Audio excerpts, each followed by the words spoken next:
नमस्कार, मैं हूं महेंद्र विश्वकर्मा और आप देख रहे हैं हमारी खास पेशकश। बीते साल भर से ज्यादा समय से लगातार हार पर हार का दंश झेल रही कांग्रेस को उपचुनाव में संजीवनी मिल गई है, तो प्रदेश अध्यक्ष पटवारी को बड़ी ताकत भी। श्योपुर जिले की विजयपुर विधानसभा सीट पर हुए उपचुनाव के नतीजे सामने हैं, जिसमें कांग्रेस उम्मीदवार मुकेश मल्होत्रा को अप्रत्याशित जीत मिली है। बेहद रोचक रहे उपचुनाव में मध्य प्रदेश सरकार में वन मंत्री और भाजपा प्रत्याशी रामनिवास रावत को हार का मुंह देखना पड़ा। इस जीत ने कांग्रेस खेमे में एक नई ऊर्जा का संचार तो किया ही है, तो भाजपा को सोचने पर मजबूर भी किया। तो आज हमारी इस खास पेशकश में चर्चा होगी इसी पर कि आखिर विजयपुर में पराजय के मायने क्या हैं। हमारे साथ कुछ एक्सपर्ट जुड़ेंगे, लेकिन पहले देखेंगे रिपोर्ट। विजयपुर में कांग्रेस की विजय, सरकार के मंत्री की हुई पराजय, कांग्रेस को मिला जनता का साथ, अब मंत्री पद से धोना पड़ेगा हाथ।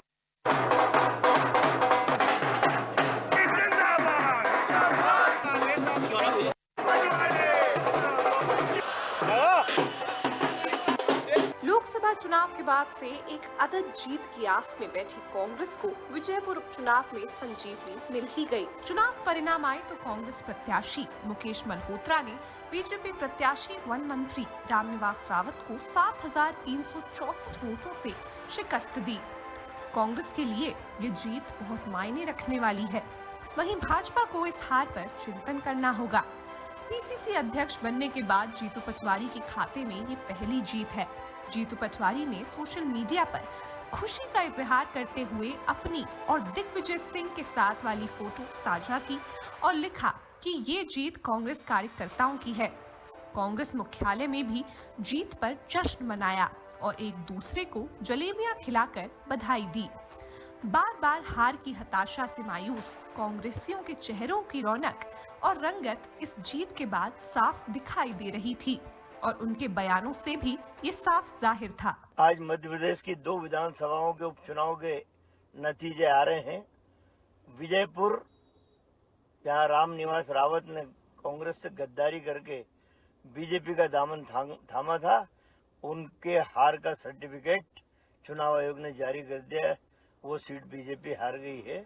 बड़े लंबे समय बाद, लगभग 1 साल बाद कांग्रेस कार्यालय में इस तरीके के नजारे देखने को मिल रहे हैं। कारण साफ है कि विजयपुर में जीत हुई है और रामनिवास रावत की हार हुई है। रामनिवास रावत की हार से ज्यादा खुश कांग्रेस इसलिए हैं क्योंकि रामनिवास रावत ने कांग्रेस छोड़कर भाजपा का दामन थामा था और चुनाव में कूदे थे भाजपा से। कैसे देखेंगे इस जीत को? देखिए, इस एक चुनाव में बीजेपी की पराजय से पूरे प्रदेश के नागरिकों को फायदा होगा। मतदाता इतने समझदार हैं कि उन्होंने जहां एक दल बदलुओं की परंपरा पर प्रहार किया है, वहीं विपक्ष को मजबूत करके सरकार को जगाया है। मैं बहुत धन्यवाद देता हूं विजयपुर के मतदाताओं को, जिन्होंने लोकतंत्र के हित में मतदान किया है, और मैं धन्यवाद देता हूं उन कार्यकर्ताओं को जिनने रात दिन हमारे प्रदेश अध्यक्ष माननीय जीतू पटवारी जी के नेतृत्व में रात दिन एक करके काम किया। एक पोलिंग बूथ पे गए हैं कांग्रेस के अध्यक्ष जीतू पटवारी, रात दिन एक किया है उन्होंने, और यही कारण है कि चुनाव में हम लोगों ने ठीक से पहरेदारी की, जनता के सामने सही मुद्दों को रखा, जनता ने उसको समझा और हमारी जीत हुई। लगातार 30 हार के बाद एक जीत कितने मायने रखती है? अब संगठनात्मक देखिए पूरा दृष्टिकोण बदल रहा है, प्रभारी घोषित कर दिए गए, बैठक भी ले ली और उसके बाद अब कांग्रेस जमीन पर उतरेगी। हम लोगों को ऐसे लग रहा है जैसे जेठ की चिलचिलाती दोपहरिया में अमृत की शीतल और ठंडी फुहारें हमारे ऊपर गिर रही हैं। तो इस जीत के मायने अमृत से ज्यादा हैं कांग्रेस के लिए। लोकतंत्र को बचाने का मतदान किया है जनता ने। जीतू पटवारी पर जो सवाल उठ रहे थे, अब नहीं उठेंगे कांग्रेस? अध्यक्ष जी पर कभी भी कोई सवाल किसी ने उठाया ही नहीं है, और ये केवल जिन्होंने भी बातें की हैं, ये केवल उन्होंने की हैं जो विघ्न संतोषी हैं। अध्यक्ष जी बहुत शानदार, जानदार और जबरदस्त रूप से काम कर रहे हैं। चलिए देखिए, रवि सक्सेना जी कह रहे हैं कि कोई सवाल नहीं उठा कभी भी और अब कांग्रेस नए सिरे से बिल्कुल पहुंचेगी मैदान में और इस जीत को जश्न के रूप में कांग्रेस ही मना रहे हैं। जलेबियां जो है सियासत के केंद्र में, कभी हरियाणा से शुरू हुई थी जलेबी की सियासत, आज कांग्रेस के कार्यालय में वो जलेबी खिलाई जा रही हैं और ये उत्साह का प्रतीक है। आपको बताते हैं कि इस विधानसभा में हुए उपचुनाव में कैसे संभव हुई कांग्रेस की जीत और क्यों हारे रामनिवास रावत। दरअसल लोकसभा चुनाव के दौरान रामनिवास रावत ने कांग्रेस छोड़कर भाजपा का दामन थामा था। उसी दौरान मुकेश मल्होत्रा ने भी कांग्रेस ज्वाइन की थी। 2023 विधानसभा के चुनाव में मुकेश को निर्दलीय उम्मीदवार के रूप में 44,000 वोट मिले थे और वे तीसरे नंबर पर रहे। इस बार उपचुनाव में कांग्रेस ने उन्हें उम्मीदवार बनाया और वे चुनाव जीत गए। मुकेश सहरिया समुदाय से आते हैं, जिनकी संख्या विजयपुर विधानसभा में अधिक। उपचुनाव में वन मंत्री रामनिवास रावत को दल बदल का मुद्दा पड़ा भारी। जनजातीय वर्ग के मतदाता का कांग्रेस की ओर टर्न होना बड़ा कारण। श्योपुर में विधायक सतीश सिकरवार ने संभाला था कांग्रेस से मोर्चा। लोकसभा चुनाव में सत्यपाल सिकरवार की हार का कारण बने थे रामनिवास। सत्यपाल सिकरवार और सतीश सिकरवार ने लिया रावत से अपना बदला। कांग्रेस के मुकेश मल्होत्रा को मिला ओबीसी और दलित मतदाता का साथ। कुल मिलाकर विजयपुर की विजय से कांग्रेस और जीतू पटवारी भारी उत्साहित है। कांग्रेस के अध्यक्ष बनने के बाद से ही पटवारी अपनों के निशाने पर रहे, लेकिन इस जीत के बाद अब पटवारी के कद और पद को लेकर सवाल करने वालों को भी बहुत सोचना पड़ेगा, क्योंकि इस उपचुनाव के परिणाम ने मध्य प्रदेश कांग्रेस संगठन में भी जोश भरा है, तो दल बदलने वालों को भी बड़ा सबक दिया। अब देखना होगा कि कांग्रेस के युवा प्रदेश अध्यक्ष इस जीत के बाद पूरे प्रदेश में कार्यकर्ताओं में कितनी ऊर्जा का संचार कर पाते हैं।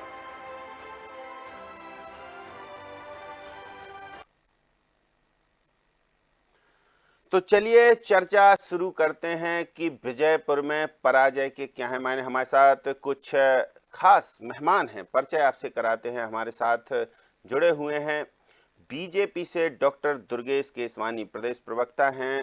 कांग्रेस से समर सिंह जी, प्रदेश प्रवक्ता है। खिलावन चंद्राकर जी, वरिष्ठ पत्रकार। देखिए, पहले हम आप तीनों को बता दें कि विजयपुर से इतर हम बात नहीं करेंगे, हम बात करेंगे सिर्फ विजयपुर के परिणामों पर। तो सबसे पहले समर सिंह जी, विजयपुर जो है वो कितने मायने रखता है कांग्रेस के लिए? विजयपुर में आपकी विजय हुई है और विजय भी ऐसी कि जब कांग्रेस को संजीवनी की जरूरत थी उस वक्त मिल गई है संजीवनी। अब आगे क्या?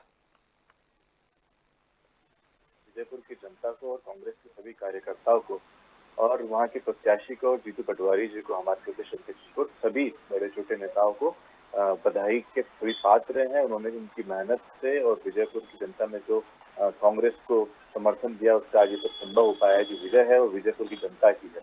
जहाँ तक बात है कि रामनिवास रावत जी को वहाँ की जनता ने जो गद्दारी का फल था वो आज यहाँ पर दिया है और उन्हें बता दिया है कि जनता से गद्दारी करने के और पार्टी से गद्दारी करने के मायने क्या होते हैं।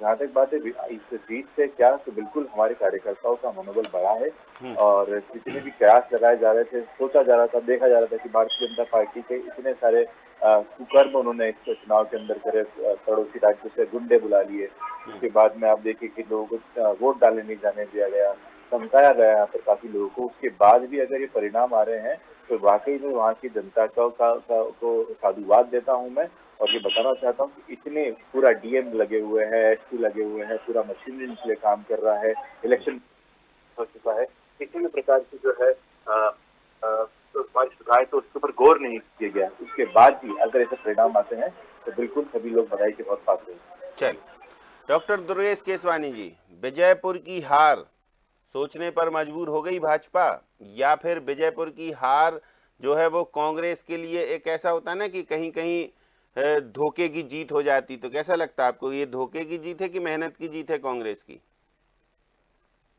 हार जीत परिणाम में कोशिश करना हमारा काम है। हम हार से विचलित नहीं होते हैं और जीत से उत्साहित नहीं होते हैं। जीत हमें दायित्वों का बोध कराती है।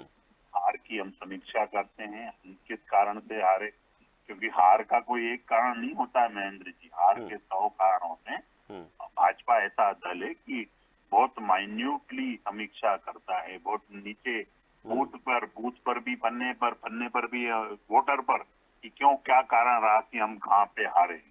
हम उसकी समीक्षा करेंगे। हम निश्चित रूप से जनता ने जो जनादेश दिया है, हम उसका सम्मान करते हैं, और हम इस हार से सबक लेके हम आगे बढ़ेंगे, और इस हार को हम जीत में कैसे कन्वर्ट करें, क्योंकि पूर्व से ये सीट कांग्रेस की रही है लंबे समय से। अच्छा। पर हम अपनी ताकत के साथ गए और बहुत हमारे से इस बार हारे हैं वहाँ पे। हम हार की समीक्षा करेंगे। विजयपुर की हार भी हमें निश्चित रूप से सबक देगी, और हम उस सबक, जो समीक्षा के बाद जो रिजल्ट परिणाम आएंगे, हम उस पर भी चर्चा करेंगे कि सरकार क्यों सरकार आपकी सरकार में मंत्री, वन मंत्री रामनिवास रावत बड़े जोशीले अंदाज में जो है भारतीय जनता पार्टी में कांग्रेस छोड़कर शामिल हुए, मंत्री बनाया आपने, तो क्या लगा कि अब ये भी समीक्षा करनी पड़ेगी कि मंत्री बनाना जल्दबाजी थी, रामनिवास रावत जी का श्योपुर में बहुत ज्यादा वजनदारी नहीं थी, और कांग्रेस का मतदाता था जो रामनिवास रावत को जिताता था? देखिए, मतदाता कभी किसी का नहीं होता। मतदाता हमेशा विकास के लिए काम करता है, और मतदाता प्रदेश का विकास चाहता है, देश का विकास चाहता है। माननीय मोदी जी के मूल मंत्र को अंगीकार करता है। आप देखेंगे 21 सालों से हम जीतते आ रहे हैं। हमने तो कभी इस चीज को घमंड में नहीं लिया। हमने हमेशा से इसको, हमने जीत, हमें दायित्वों का बोझ अरे तो अब कराता है। 30 हार के बाद डॉक्टर केसवानी जी, 30 हार के बाद एक जीत मिली कांग्रेस को, उत्साहित होना लाजमी सी बात है। नहीं, कांग्रेस उत्साहित हो सकती है, और निश्चित ही जो जीतू पटवारी जी की डूबती नैया है, उसको एक सीट का निश्चित रूप से वो सहारा लेने की काम करेंगे वो। पर जिस तरह से उनके ऊपर असफलताओं का ताज है, मुझे लगता है कि ये जीत उसमें मायने नहीं रखेगी। वो कुल मिला के अपनी बात को रखने में कामयाब होंगे कि हमने ये किया, पर असफलताएं ज्यादा है और कामयाबी कम है। तो कामयाबी की जो वजह बने वो तो भारतीय जनता पार्टी का क्या लगता है, संगठनात्मक ढांचा उधर कमजोर था, या वो पैरवी नहीं हुई, वो माइक्रो मैनेजमेंट की आप बात करते हैं, पन्ना प्रमुख की बात करते हैं, तो हर मोर्चे पर उधर कुछ ऐसा रहा है कि थोड़ा कमतर साबित हुए आप कांग्रेस के मैनेजमेंट मुकाबले में? देखिए, कांग्रेस का तो कोई मैनेजमेंट नहीं था। जनता के बीच में जो जो जो संदेश था वो जनता के बीच में जाने का, हमारा संगठन भी मजबूत है, हमारा माइक्रो मैनेजमेंट भी तगड़ा है, सब चीजें। पर उसके बाद भी लोकतंत्र में जनता जनार्दन है। जनता ने जो हमें जनमत दिया, हम उसको सर माथे लेकर, हम जहाँ पे गलत है वहाँ पे उसको सुधार कर हम आगे बढ़ने का काम करेंगे। बिल्कुल। चलिए, तो देखिए, सीख से सबक लेकर और संभावनाएं तलाशेंगे, डॉक्टर दुर्गेश केसवानी का कहना है। भारतीय जनता पार्टी में यही होता कि हार से और जीत से फर्क नहीं पड़ता, सतत चलने की प्रक्रिया है संगठन गढ़ने की।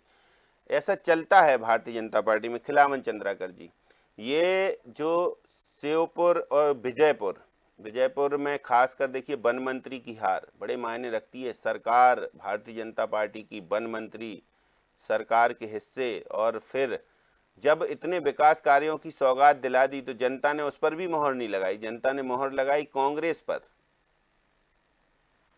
देखिए मोहन जी, सबसे महत्वपूर्ण बात यही है कि यदि कोई क्षेत्र जो है लगातार कोई एक पार्टी से चुनाव जीतता है, लगातार जीतता है, जैसे कि रामनिवास रावत लगातार वहाँ 6 चुनाव जीत चुके थे, और चुनाव जीतने के बाद उसने इस बार इस्तीफा देकर बीजेपी में शामिल हुए थे, तो मुझे लगता है कि एक तरह से वो कांग्रेस का बहुत बड़ा वोटिंग सेंटर बन गया था, जिसको हम आज की भाषा में कह सकते हैं कि कांग्रेस का गढ़ बन गया था, समझ जाइए। तो मुझे लगता है कि कांग्रेस के गढ़ बनने के कारण ही कांग्रेस के प्रत्याशी को इसका लाभ मिला।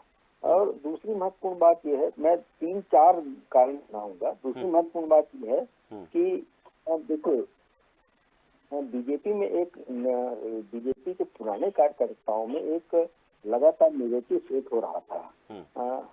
जो दरी फट्टा उठाने वाले कार्यकर्ता हैं उनको महत्व कम मिल रहा था, और दूसरे दलों से आए हुए नए लोगों को जो है न सिर्फ मंत्री बनाया जाना बल्कि विधानसभा का टिकट देना, इस तरह से नेगेटिव लगातार धीरे धीरे बहुत स्लो पॉइजन की तरह काम करके, और इसका भी फायदा मुझे लगता है कांग्रेस प्रत्याशी को मिला। तीसरी महत्वपूर्ण बात ये है जो बहुत मायने रखती है कि देखिए, मुकेश मल्होत्रा जो है वो वो भाजपा के भले ही नेता थे, बाद में वो निर्दलीय भी लड़े और निर्दलीय लड़ते हुए 35,000 वोट मिला उन्हें। और वो आदिवासी हैं, एक सहरिया आदिवासी कहलाते हैं वो। सहरिया का बहुत बड़ा वोट बैंक है, लगभग 65 से 70,000 वोट है सहरिया आदिवासियों का उस क्षेत्र में। और इसीलिए आपने देखा होगा कि 7-8 राउंड तक लगातार 14वें 15वें राउंड से स्थिति बिल्कुल बदलना शुरू हो गई थी। हाँ, रामनिवास रावत लगातार आगे रहे। और बाद में जो है, जब करहल क्षेत्र का एक वो छोटा सा एक इलाका है जिसमें ज्यादा मतदाता सहरिया रहते हैं, वहाँ का जैसे ही वो खुलने शुरू हुआ, पेटियां खुलना शुरू हुई, तो वहाँ जो है लगातार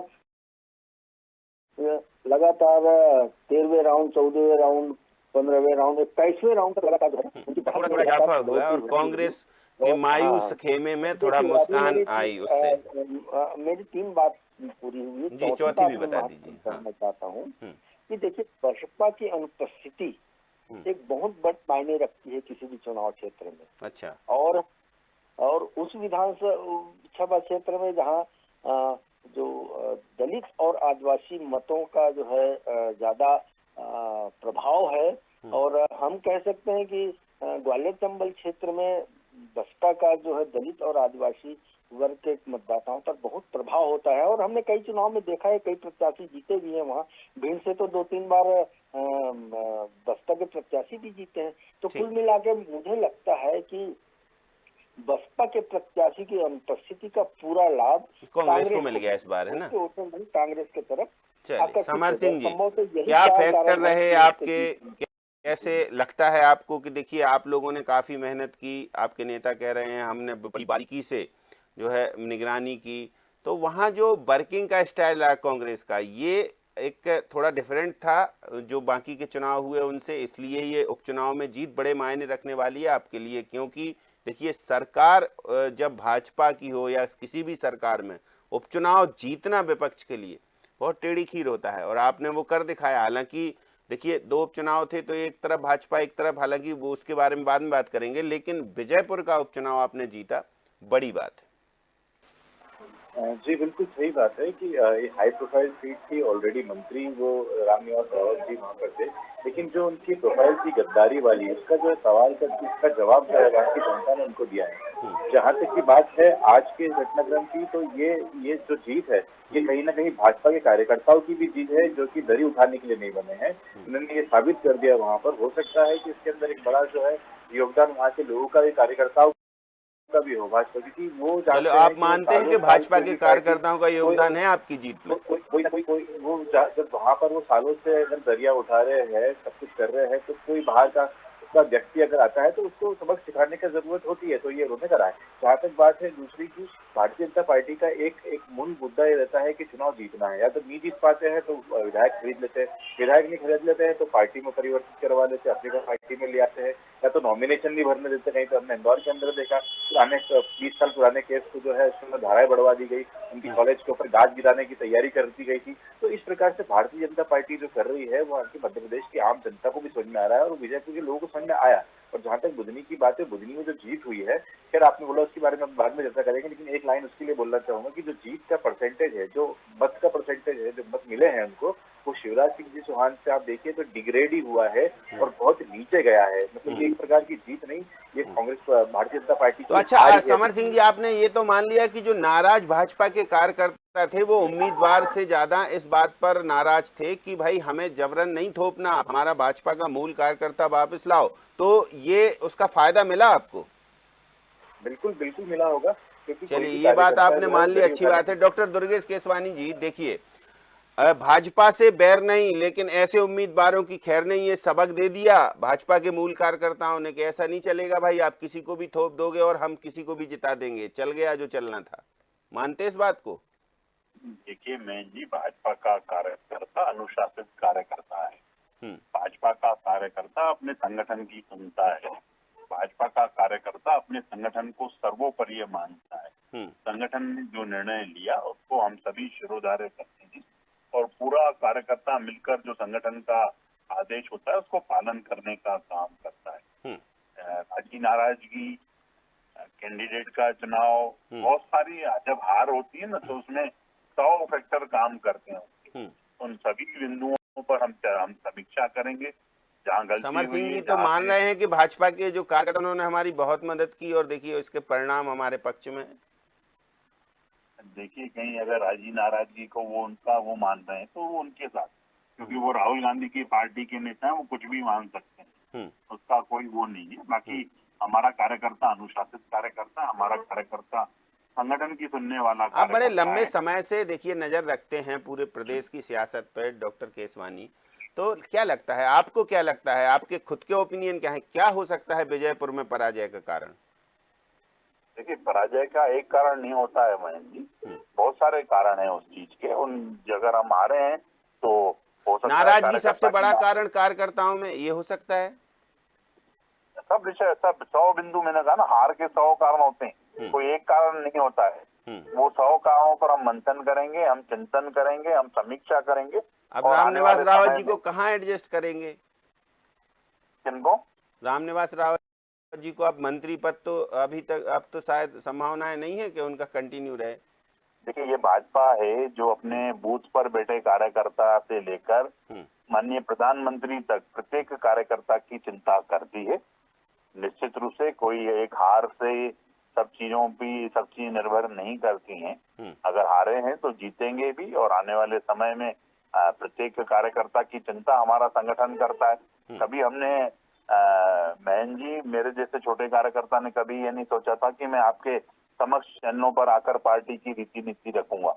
या मेरे संगठन ने मेरे को इसके दायित्व दिया, मैं उसका निर्वहन कर रहा हूँ। नहीं देखिए, आप मूल कार्यकर्ताओं में आते हैं डॉक्टर साहब, और बाकी आयतित नेताओं में आते हैं, ये भी जानती है जो देखिए उन्होंने जब उन्होंने इस चीज को अंगीकार कर दिया, माननीय मोदी जी के मूल मंत्र को मान लिया, सब कार्यकर्ता, ये हो सकता है कि हमने कोई ज्यादा समय दिया होगा पार्टी में, उन्होंने कम दिया होगा, ये चीज हो सकती है। बाकी कार्यकर्ता तो कार्यकर्ता है, हर कार्यकर्ता की चिंता हमारा संगठन करता है। अब रामनिवास जी की भी चिंता संगठन करेगा, सरकार करेगी, ये कहना? निश्चित रूप से करता है, निश्चित रूप से संगठन चिंता करता है प्रत्येक कार्यकर्ता। देखिए बताइए समर सिंह जी, अब इतना कह रहे हैं डॉक्टर दुर्गेश केसवानी की हार हो गई तो ठीक है, हमारा संगठन और हमारी सरकार चिंता करेगी रामनिवास जी की।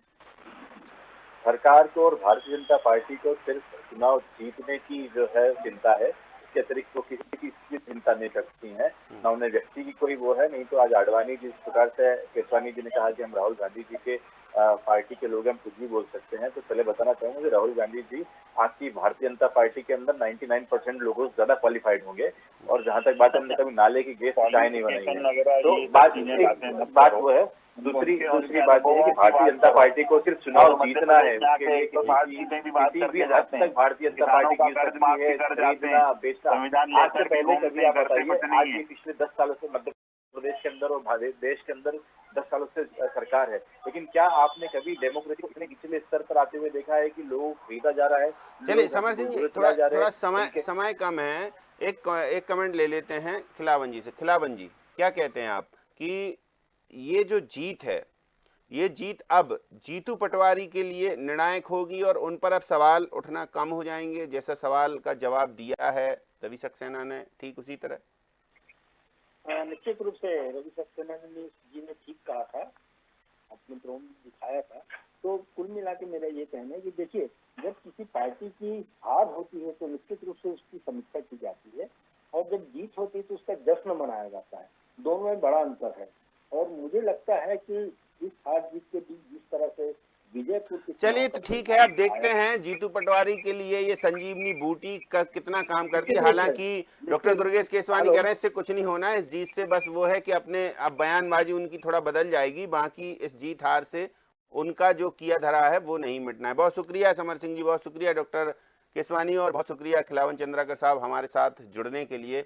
तो देखिए हमारी इस खास पेशकश विजयपुर में पराजय के हमने मायने बताए और चर्चा की अपने एक्सपर्ट से और कांग्रेस और भाजपा से कि आखिर क्या है मायने, कौन कितने पानी में रहेगा और जीतू पटवारी कितनी अब आगे बढ़ेंगे और उन पर जो आरोप प्रत्यारोप हैं वो लगेंगे कि नहीं। ये सब हमने जीत हार के पूरे फैक्टर बताए। तो हमारी इस खास पेशकश में इतना ही, मुझे दीजिए इजाजत, नमस्कार।